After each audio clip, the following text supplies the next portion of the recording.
네, 안녕하세요. 6월 15일 수요일 짱목과 말씀 수다의 시간입니다. 조금 울리고 조금 환경이 그렇지만 제가 외부에서 영상을 찍을 수 없는 상황이 돼서 계속 이곳에서 이제 말씀을 함께 나누려고 합니다. 오늘 우리에게 주시는 하나님의 말씀은 출애굽기 11장 1절에서 10절의 내용의 말씀인데요. 하나님 말씀을 보시겠습니다. 여호와께서 모세에게 이르시기를 내가 이제 한 가지 재앙을 바로와 애굽에 내린 후에야 그가 너희를 여기서 내보내리라. 그가 너희를 내보낼 때에는 여기서 반드시 다 쫓아내리니 백성에게 말하여 사람들에게 각기 이웃들에게 은금 패물을 구하게 하라 하시더니 여호와께서 그 백성으로 애굽 사람의 은혜를 받게 하셨고 또 그 사람 모세는 애굽 땅에 있는 바로의 신하와 백성의 눈에 아주 위대하게 보였더라. 모세가 바로에게 이르되 여호와께서 이와 같이 말씀하시기를 밤중에 내가 애굽 가운데로 들어가리니 애굽 땅에 있는 모든 처음 난 것은 왕이 앉아있는 바로의 장자로부터 맷돌 뒤에 있는 몸종의 장자와 모든 가축의 처음 난 것까지 죽으리니 애굽 온 땅에 전무후무한 큰 부르짖음이 있으리라. 그러나 이스라엘 자손에게는 사람에게나 짐승에게나 개 한 마리도 그 혀를 움직이지 아니하리니 여호와께서 애굽 사람과 이스라엘 사이를 구별하는 줄을 너희가 알리라 하셨나니 왕의 이 모든 신하가 내게 내려와 내게 절하며 이르기를 너와 너를 따르는 온 백성은 나가라는 후에야 내가 나가리라 하고 심히 노하여 바로에게서 나오니라.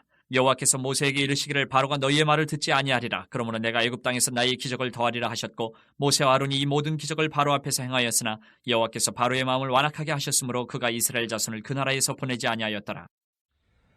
하나님은 이제 애굽 땅에 이 말 어떻게 보면 마지막 재앙에 대해서 아주 강력한 선포를 하고 계시는 것을 볼 수 있습니다. 결국 상상할 수 없는 일이 일어나죠. 애굽에서 태어난 모든 장자가 한꺼번에 숨을 거두는 엄청난 비극이 이제 발생을 하게 된다는 거죠. 여기에 이제 바로도 예외가 될 수 없고 모든 장자들이 다 죽게 되는 상황이 된다는 겁니다.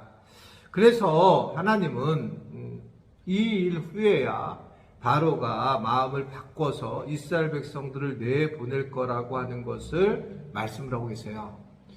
네, 여러분 이제 이 성경을 쭉 읽어다 보면 특별히 요 애굽하는 과정에서 바로의 마음을 하나님께서 완악하게 하시다라는 말이 계속 나와요. 오늘 10절에도 보게 되면 여호와께서 중간에 보면 바로의 마음을 완악하게 하셨으므로 라고 하는 것을 이야기하고 있습니다. 사실 어떻게 보면 주체가 하나님이심을 볼 수 있어요. 우리는 바로가 나쁜 사람이라고 하는 그 초점을 자꾸 두고 있지만 사실은 성경이 말씀하시는 것은 뭐냐면 하나님이 주체시다 라고 하는 것을 말씀을 하고 있는 거예요. 하나님이 주체, 모든 것의 주인이시다. 바로조차도 어떻게 보면 하나님 앞에 쓰임을 받는 것을 보고 우리는 초점이 바로에게 있어야 되지 않고 하나님에게 있어야 된다라는 것들을 계속적으로 말씀을 하고 있다라고 보여지거든요.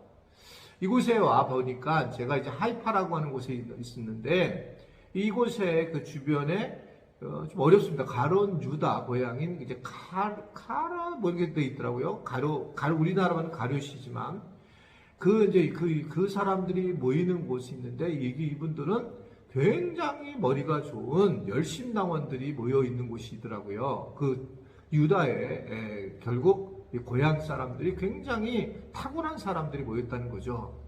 그러니까 예수님이 12제자 중에 가룟 유다를 택했고 가룟 유다에게 돈꾀를 맡겼잖아요. 재정을 담당시켰다는 이유는 사실 다른 제자들은 이게 별로 그렇게 훌륭한 어떤 자격을 가진 사람이 아니었고 가룟 유다는 잘 훈련된 사람이었다라는 거죠. 결국 가룟 유다가 굉장히 잘했던 사람입니다. 근데 우리는 가룟 유다가 예수님을 배반했다라고 하는 그 사건만으로 가룟 유다에 대해서 부정적인 생각을 갖기만 하는 것인데 물론 문제가 있죠. 그러나 그는 최소 계속적으로 회개를 하고 그 회개를 하다 아겔다마에서 마지막 그는 죽음을 택하는 그런 상황으로 가게 됩니다. 잘못 자기가 주님을 알았다게 된 거죠. 이게 무슨 얘기냐면 예수님이 메시아이고 예수님만을 바라보라고 했어도 불구하고 가룟 유다는 사실은 중간에 예수님을 메시아라고 생각하지 않은 거예요. 그러니까 예수님이 전부라고 생각하지 않기 때문에 그 은 30냥의 눈을 돌릴 수밖에 없는 상황을 가게 되는 것을 볼 수 있죠.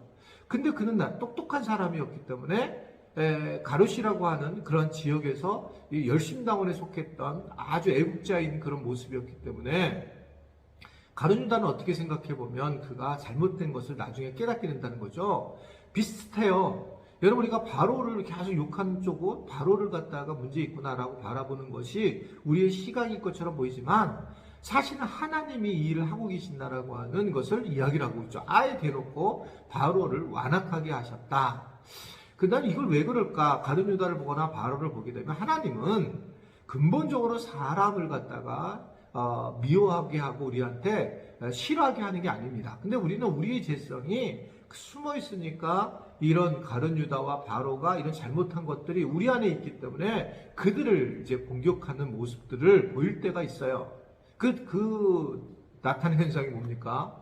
사실은 자녀들 중에 자기하고 비슷한 죄를 가지고 있는 자녀들, 좀 나쁜 습성을 가지고 있는 자녀들에 대해서 우리가 굉장히 분노하죠. 본인은 굉장히 성격이 급하고 말을 함부로 하는데 자녀가 그렇게 하는 것에 대해서 못 견뎌하는 모습들이 대체적으로 우리가 갖고 있는 그런 모습들이잖아요. 그러면 그 자녀에 대해서 굉장히 속이 상하는 그런 게 우리의 죄성의 모습인데 저는 그렇게 생각하는 거예요. 바로나 우리가 유다에 대해서 그런 생각을 가진 이유 중에 하나는 바로 이러한 마음들이 우리 안에 깔려있기 때문에 그런 거 아닌가.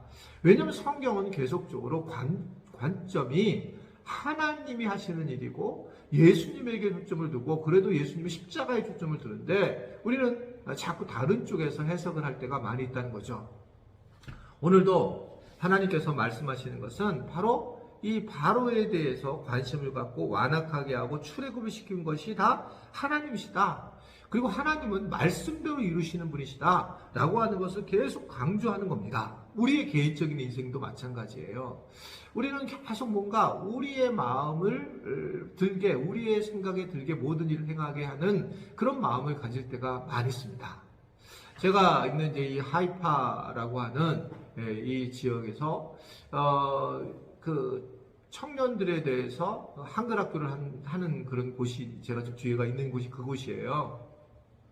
그런데 이제 이게 예루살렘에서 2시간 이상 떨어진 곳인데 예루살렘에 있는 선교사님들은 뭐 아마 선교를 잘 하시면 알겠지만 아이들의 어떤 교육이라든지 여러 또 치안 때문에 사실은 수도를 떠나는 일을 굉장히 어려워합니다. 그거는 뭐 이 예루살렘뿐만 아니라 모든 선교지가 그래요. 그래서 수도를 빨리 떠나면 이제 굉장히 그 사람이 선교사로서 큰 경험을 하게 돼요. 모두 뭐 이스라엘 선교사이긴 하지만 또 이게 다시 한번 결단을 해서 이 하이파라고 하는 곳에 오게 되는 뭐 그런 경우가 굉장히 많이 있습니다. 그러나 함부로 판단할 수는 없는 부분이에요. 그런데 어떻든 여기 이곳에서 좀 선교사님들이 좀 왔으면 좋겠다. 그래서 실제로 예루살렘의 선교사님들이 이제 와서 좀 도움을 주고 계시고 이 하이파에는 이 선교사님 한 분만 계시는 거예요. 가족만. 그러니까 한국인들도 없고 이분들이 이제 선교를 하고 있는데 예루살렘에 와서 돕는데 근데 예루살렘에서 오시는 선교사님들이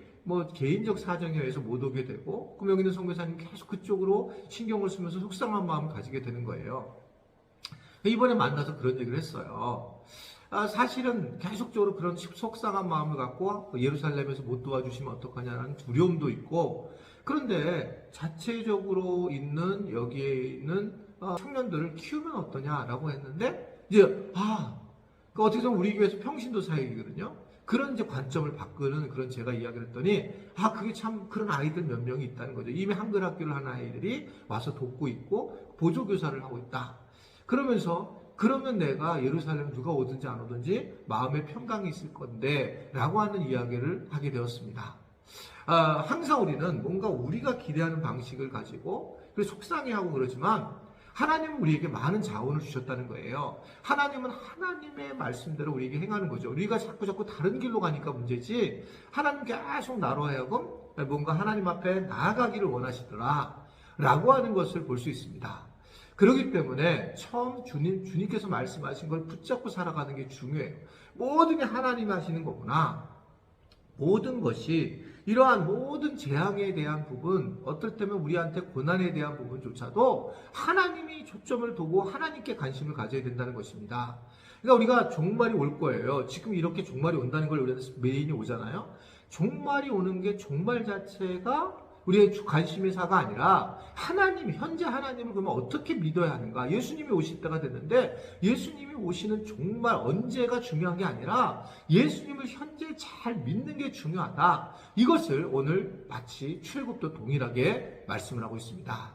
힘들지만 예수님을 바라보고 예수님의 말씀만을 따르고 또 이렇게 말씀 수사를 통해서 다시 한번 중심이 예수님에게 향하는 우리 모든 지체들이 되기를 바랍니다. 기도하겠습니다.